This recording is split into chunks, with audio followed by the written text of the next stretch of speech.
So it's 2021 now, right? It's 2022, damn.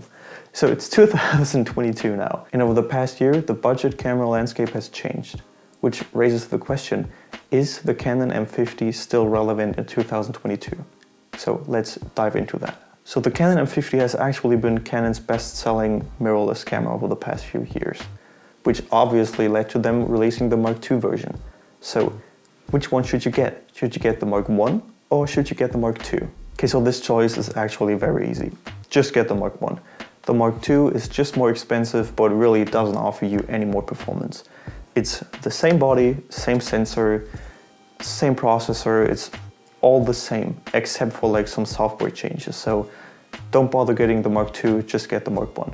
But now that the Mark II has been out for over a year, this led to the Mark I being discontinued. So you can no longer buy the Mark I new anymore. So you're gonna have to buy it used. But for me, that's not really that big of a problem because you can get some really good refurbished ones or get some good deals from eBay or whatever. So definitely get the Mark I and save yourself that money. Okay, so let's move on to video capabilities. This thing has been one of the most popular YouTubers' beginners cameras. And really that for good reason, because the 1080p footage from this looks really great. You can shoot in 24 or 50 frames a second. And that's actually where the M50 lags behind the competition, because other manufacturers offer higher frame rates in similar cameras. But still, these are going to cost a bit more, so it's not really that big of a problem, and I feel like not many people actually really use that high frame rates. This camera is also capable of shooting in 4K, but it comes with some serious downsides. So for example, when you want to shoot in 4K, the camera crops in by 1.6, which is actually a really hard crop. And you also lose Canon's signature dual pixel autofocus, which really hurts because the autofocus and 1080p on this thing is just amazing. I filmed a few videos for my YouTube channel with this thing, and I'm gonna put a list down in the description so you can check it out and see some real world footage and how it actually looks when you actually shoot a YouTube video. Okay, so let's move on to autofocus capabilities. This thing has a great autofocus. As I already said, it uses Canon's signature dual pixel autofocus. It's like almost the same autofocus system they use in their professional camera lineup, so it's really great and it's an amazing autofocus system. One of my favorite features with this is definitely gonna be the touch tracking autofocus. It just works great, it's super reliable, super fast, and it just works like a charm. And by the way, the touchscreen on this is really amazing. It really doesn't feel like any other touchscreen I've used on a camera before.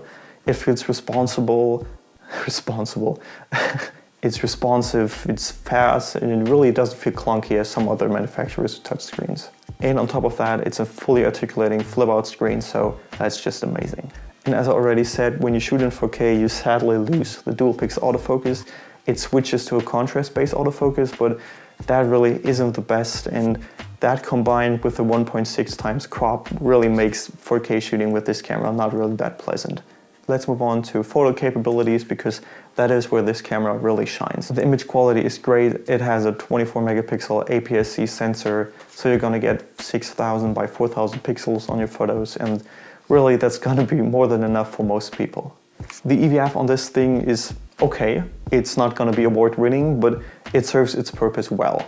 And it's actually a good size for a camera this compact. And that paired with the flip-out screen is just amazing because let's be honest, a flip-out screen when taking photos is really good. It just makes life easier. You can take photos from really odd angles without needing to lay down on the floor or just get a ladder. It's really amazing, so the flip-out screen really pays off when shooting photos. Overall, this camera is great for taking photos, especially when you pair it with nice lenses. Speaking of lenses, the M50 uses Canon's EF-M mount, which is their smaller mirrorless mount. These lenses are generally speaking made to be more compact and you really have a wide range to choose from. But when you use a mount adapter, this is when this camera really transforms. For example, the one I have here is a mic adapter and it allows you to use EF or EF-S lenses on this small camera. The Canon EF mount has been around for a long time, and I feel like it's one of, if not the most popular lens mount out there. So you really have a huge range of lenses to choose from, and you can really get some good deals on these lenses. But also you can use the more professional grade lenses, which is just amazing, and it allows this small camera to really shine. If you like this video so far, make sure to hit that like button, I would really appreciate it. Okay, so let's move on to some random things I noticed when using the M50. So the first thing is that it's small. It's small, it's meant to be compact, but I know, it really sounds weird, but when you really want to buy this, I would really recommend you to go into a store and hold it in your hands first.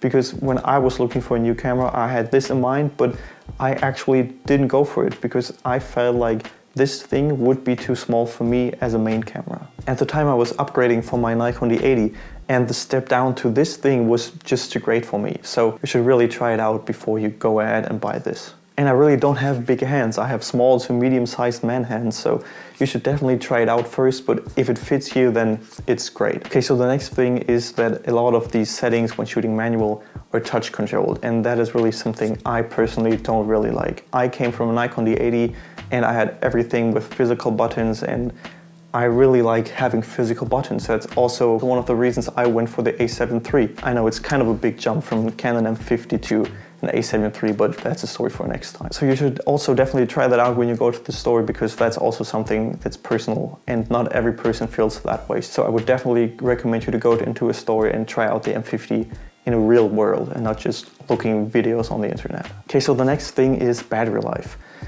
And you might think, if he talks about battery life, it's probably going to be bad, but no, the battery life is actually really good. I was really confused because the batteries on this thing are like tiny. It's not going to be like the best battery life you've ever seen on the camera, but for a battery this size, it's amazing. The battery is not even 1000 milliamp hours, so my mind was just blown by the battery life of this. But as I said in my camera bag essentials video, you should always have a second one with you, especially when it's cold outside. Then cameras generally run through batteries really quickly, so you should definitely get a second one, but you don't necessarily need a second one, but I would definitely recommend you to get one because it just gives you peace of mind. Okay, so the next thing is that this camera has a microphone jack, which is really amazing because for cameras that size, that's not a given. Even if you're probably not going to use it at first and maybe just use it down the line, then it's really good to have because it just gives you the option to plug in an external microphone, and if you have it, then it's great. If you don't use it, that's also okay, but if you want to use an external microphone and you don't have a microphone jack, then it's gonna be difficult using one. So it's really great that this thing has one at this size. Okay, so let's talk about price. As I said in the beginning, don't buy the Mark II, just get the Mark I. It's cheaper, and the features on the Mark I are really not a big deal. It's just software, and really performance-wise, there's no difference. You can get the Mark I from Canon itself as a refurbished camera for $559, and you can also get it with the kit lens, and then it's going to run you $519. But Canon only offers that service in a few regions. I think it's only North America and parts of Europe. Where I live in Germany, we can't buy refurbished ones from Canon. So depending on your region, you're probably going to have to look into other refurbished programs from other third-party websites. But you can also get some from eBay. Just make sure that it's not a scam, but you can get some really good deals on this thing. Okay, so all that being said, is the Canon M50 still relevant in 2022? Yes, in my opinion, definitely. At that price point, you won't find a better, more capable camera than this. And I think it's still one of the best beginner's camera out there. But you really have to consider if you want to shoot in 4K. Because for 4K, I really can't recommend this camera.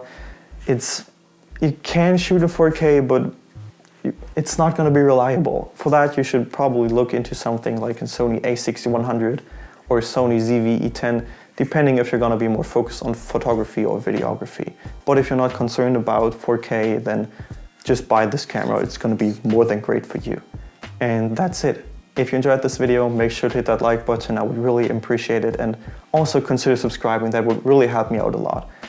And if you enjoyed this video, make sure to watch this video because it might really interest you. So I will see you in the next video.